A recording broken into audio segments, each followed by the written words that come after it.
ख्वातीनो हजरात, अब जिस शायर को मैं दावत दे रही हूँ उसके लिए मेरे पास अल्फाज नहीं है, ना तो वो किसी तारुफ या तारीफ के मोहताज है, और उनका नाम है जो हमारी जुबान पे है, सबकी जुबान पे है, डॉक्टर फारूक रहमान साहब। डॉक्टर फारूक रहमान साहब का नाम आते ही एक बार तो सर अदब से झुकता है, और फिर शीरी जुबान से कुछ नहीं आवाज आती है, कुछ बोलना चाहते हैं पर जज्बात और आवाज आपस में मेल नहीं खाते। कुछ ऐसे ही इजहार ख्यालात मेरे हैं। फारूक साहब एक बहुत उम्दा तालीम याफ्ता शख्स हैं, जिनकी शायरी मुख्तलिफ होने के साथ साथ दिलकश और दिलसोज भी है। फारूक रहमान साहब की शायरी जरूरी नहीं है कि सियासती सरगर्मियां हों, इशारों और किनारों में भी अपनी बात बड़ी खूबसूरत लहजे से करते हैं। बहुत बहुत शुक्रिया आपका। जब हम इनसे पढ़े और जब समझा तो जाना, तब जाना कि ये क्या शख्सियत है। अगर फारूक साहब इजाजत दें तो उन्हीं की गजल का एक शेर कहने की गुस्ताखी कर सकते हैं। जी जी जी जी। मेरे कानों में रस घोल कर देखिए, क्या बात है। होंठ अपने जरा खोल के देखिए, जो सुनेगा उसे प्यार हो जाएगा, आप उर्दू जुबान बोल के तो देखिए। बहुत अच्छे, बहुत बढ़िया, बहुत खूब, बहुत। ये इन्हीं का कलाम है जिससे हम सबकी उर्दू से रगबत हो गई है। उनकी सोहबत, बहुत शुक्रिया। उनकी सोहबत ऐसी है कि आप एक बात बताएं आपको, कुर्बतों के चंद लम्हे हो सके तो बांट ले, कुर्बतों के चंद लम्हे हो सके तो बांट ले, फिर ये यजीदी वक्त किस कदर तड़पाएगा, फिर यजीद वक्त जाने किस कदर तड़पाएगा। वाकई आज के माहौल पर, एक कोविड के माहौल पर ये शेर बहुत ही सादिक है कि वाकई आज हम लोग तड़प गए हैं एक दूसरे से मिलने के लिए। ये जूम ना होता तो हम भी पता नहीं कैसे झूम पाते।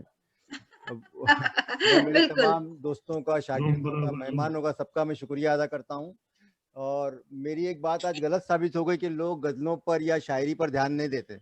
मैं पहले कहा करता था कि दूर तक सुनी पड़ी है रह गुजर देखेगा कौन, कोई मंजिल ही नहीं तो राह पर देखेगा कौन। अब गजल के नाम पर फारूक कुछ भी पेश कर, अब गजल के नाम पर फारूक कुछ भी पेश कर, लोग सब मसरूफ हैं जेरो जबर देखेगा कौन। वाह वाह वाह वाह, क्या बात है, क्या बात। लेकिन आज लोगों ने जेर भी देखा और जबर भी देखा। और जी जी, आपका जवाब भी था दिनेश जी ये कि अब गजल के नाम पर फारूक कुछ भी पेश कर, लोग सब मसरूफ हैं जेरो जबर देखेगा कौन। बहरहाल मुझे बहुत अच्छा लगा। मुझे ऐसा लगा ही नहीं कि मैं हूँ, मुझे ऐसा लगा कि मुझे कुछ देवता किस्म की कुछ फीलिंग आ रही थी कि मुझे लोगों ने देवता बना लिया। लेकिन मैं ज़मीन का आदमी हूँ और हमेशा ज़मीन पर ही रहना चाहता हूँ। थोड़ा सा सेंस ऑफ ह्यूमर भी मुझ में है, तो मुझे अच्छा लगता है जब मैं अपनों से मिलता हूँ, उर्दू वालों से मिलता हूँ, तो ऐसा लगता है कि पता नहीं मैं कहाँ आ गया हूँ। सब अपने लगते हैं और सबको ऐसा लगता है कि मैं इनका बेस्ट स्टूडेंट हूँ करके। लेकिन मेरा ट्रीटमेंट जो है हर स्टूडेंट के साथ वैसे ही होता है। आप कभी, हम लोग इंशाल्लाह साल में एक बार मैं कोशिश कर रहा हूँ ये कोविड के बाद कि हम इंशाल्लाह इन पर्सन साल में एक बार एक गज़ल का मुशायरा जो है इस तरह का हम साल में एक बार पर्सनल करेंगे, या तो दिल्ली में या तो मुंबई में, क्योंकि ये दोनों कनेक्शन बहुत ज़्यादा है उर्दू गज़ल दरबार के। कोशिश करेंगे आज से 8 महीने बाद, 10 महीने बाद जब भी ये होगा तो यही लोग शामिल भी रहेंगे उसमें, मेरे सारे शागिर्द शामिल रहेंगे। तो मैंने 2 गज़लें इसी के लिए लिखी है उर्दू गज़ल दरबार की, और बहुत हल्की फुल्की लिखी है ताकि सबको समझ में भी आए और सब इंजॉय भी करें। और ये दोनों गज़लें आपके नाम है, तमाम सुनने वालों के नाम है। मतलब है कि आज की रुत बड़ी सुहानी है। कोई कुछ कहना चाह रहा है? सर माइक थोड़ा पास कर लीजिए। Very good, very good. ये हमारी दिनाक्षी जो है हमारी आईटी है। मैं आज सोच रहा था आज की परेशानी की वजह से कि मैं आईटी का एक ग्रुप बना लूं जिसमें हमारी दिनाक्षी जी हो, अमित गुप्ता हो और हमारी आशी मुक्ता जी हो, जो आईटी का काम संभाल लें। मेरे से तो होता नहीं है ये, मैं शायरी अच्छी कर सकता हूँ लेकिन ये आईटी मेरे बस की बात नहीं है। तो मतलब अर्ज है कि आज की रुत बड़ी सुहानी है। जेरो जबर पे ध्यान दीजिए प्लीज। आज की रुत बड़ी सुहानी है, आज उनकी सवारी आनी है। आज की रुत बड़ी सुहानी है, आज उनकी सवारी आनी है। और ये शेर आप सबके नाम। आप उर्दू में बात करते हैं सबके नाम, ये शेर सबके नाम। आप उर्दू में बात करते हैं, आपका लहजा आसमानी है, वाह आपका वाह लहजा आसमानी है। क्या बात, क्या आप उर्दू में बात करते हैं, आप उर्दू में बात करते हैं, आपका लहजा आसमानी है। अब बचपन याद दिला दूं आपको, अब ना बचपन वो चांद परियों का, अब ना बचपन वो चांद परियों का, अब ना वो लोरियां ना नानी है, अब ना वो लोरियां ना नानी है। और मैं हकीकत में तुझ पे मरता हूँ, मैं हकीकत में तुझ पे मरता हूँ। लैला मजनू तो एक कहानी है, वाह, लैला मजनू तो एक कहानी है। मैं हकीकत क्या में तुझ पे बात, मरता क्या हूँ, बात। लैला मजनू तो एक कहानी है। इश्क अब कैद है किताबों में, इश्क अब कैद है किताबों में। वस्ल का मतलब होता है मिलना, उर्दू लफ्ज है वस्ल का मतलब मिलना है, वस्ल मतलब मिलना।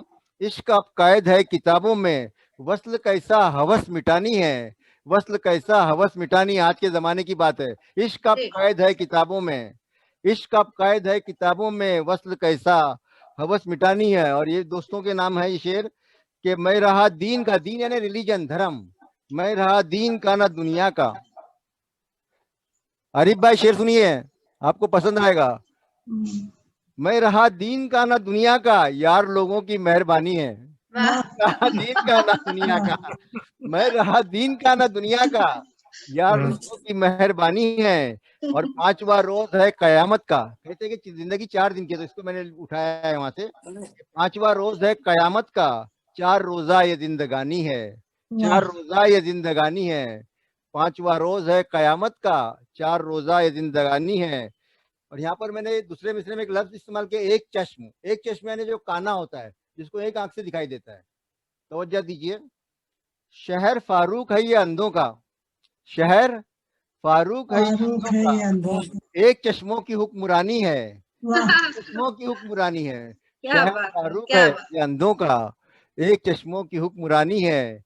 आज की रुत बड़ी, अभी का मौसम भी बड़ा सुहाना है, जैसा उन्होंने कहा कि डिग्री वहां पे इतना माइनस डिग्री चल रहा है, कि आज की रुत बड़ी सुहानी है, आज उनकी सवारी आनी है। गजल दरबार के नाम है। वाह, बहुत बहुत खूब, बहुत उम्दा। जी जी जी। और ये दूसरी गजल वो भी इसी के लिए लिखी है, कल ही हुई ये गजल। चंद लफ्जों में हुनर अपना दिखाना चाहिए, चाहिए की रदीफ है। चंद लफ्जों में हुनर अपना दिखाना चाहिए, बेवफाई का गिला भी शायराना चाहिए। वाह, बेवफाई का गिला भी, बेवफाई का गिला भी शायराना चाहिए। और एक गरीब आशिक की पुकार है ये, तू मिले एक घर मिले, गरीब आशिक पे ध्यान दीजिए। तुम एक घर मिले, 2 वक्त की रोटी हो बस, तू मिले एक घर मिले, 2 वक्त की रोटी हो बस। मैंने ऐसा कब कहा मुझको खजाना चाहिए, वाह, मैंने ऐसा वाह, कब कहा, मैंने ऐसा कब कहा मुझको खजाना चाहिए। तू मिले एक घर मिले, 2 वक्त की रोटी हो बस, मैंने ऐसा कब कहा मुझको खजाना चाहिए। और मुख्तसर, ये सबके लिए पैगाम है, ये हम सब के लिए। मुख्तसर सी जिंदगी में कीना कैसा क्या कपट, छोटी सी जिंदगी है हमारी, मुख्तसर सी जिंदगी में कीना कैसा क्या कपट, गुजरी बातों को हमेशा भूल जाना चाहिए, गुजरी बातों को हमेशा भूल जाना चाहिए। मुख्तसर सी जिंदगी में कीना कैसा क्या कपट, गुजरी बातों को हमेशा भूल जाना चाहिए। और एक कौम के लीडरों के नाम, कौम के दानिश्वर यानी इंटेलेक्चुअल्स ऑफ द सोसाइटी, दानिश्वर मतलब इंटेलेक्चुअल्स, उनके नाम ये शेर है। खोखली बातों से उनकी कब तलक बहलेंगे हम, खोखली बातें, खोखली बातों से उनकी कब तलक बहलेंगे हम। कौम के दानिश्वरों को बाहर आना चाहिए, कौम के दानिश्वरों को बाहर आना चाहिए। और ये खबर भिजवा दो सबको, मैं जरूरतमंद हूँ। मैं जरूरतमंद पे ध्यान दीजिए आप लोग, तो एंजॉय कर पाएंगे। ये खबर भिजवा दो सबको, मैं जरूरतमंद हूँ, दोस्तों की दोस्ती को आजमाना चाहिए। वाह, दोस्तों वाह, को, दोस्तों की दोस्ती को, दिनेश जी सुनिए, दोस्तों की दोस्ती भी आजमाना चाहिए। क्यों जमाने को चले अपनी जुदाई का पता, एक सीक्रेट कम्युनिकेशन है ये। क्यों जमाने को चले अपनी जुदाई का पता, शिद्दते गम में भी अक्सर मुस्कुराना चाहिए, शिद्दते गम में भी अक्सर मुस्कुराना चाहिए। चंद लफ्जों में हुनर अपना दिखाना चाहिए, बेवफाई का गिला भी शायराना चाहिए। बहुत बहुत शुक्रिया। अच्छा, काफी बहुत वक्त खूब। हो चुका है, सब लोग जमे हुए हैं। मैं चाहता हूँ कि इख्तिताम की तरफ सिलसिला बढ़े। बहुत बहुत शुक्रिया फारूक साहब, बहुत बहुत शुक्रिया। आप सब शोरा और शायरात का बहुत बहुत शुक्रिया। मैं आपके तहे दिल से मशकूर हूँ। पता नहीं हर मुलाकात का अंजाम जुदाई ही क्यों वाह है। वाह वाह। अपने सारे मंजर लेकर, एक बड़ी खूबसूरत सी गजल थी, उसका एक शेर है, अपने मंजर लुटाकर शाम रुखसत हो गई, तुम भी वापस लौट जाओ, हम भी अपने घर चले। वाह, वाह, क्या इसके बात है, साथ क्या रुखसती बात है। इससे पहले कि हम रुखसत हो जाए, एक दूसरे से बिछड़ जाए, लेकिन कब के लिए? कुछ दिनों के बाद 14 फरवरी को हम फिर मिल रहे हैं। हमारा ये मुशायरा गाहे बगाहे यूट्यूब चैनल पर होगा, आप उसे देख सकते हैं, एक बार फिर से लुत्फ अंदोज हो सकते हैं। आप सबका शिरकत करने के लिए तहे दिल से शुक्रिया। खुदा हाफिज। शुक्रिया, बहुत बहुत शुक्रिया।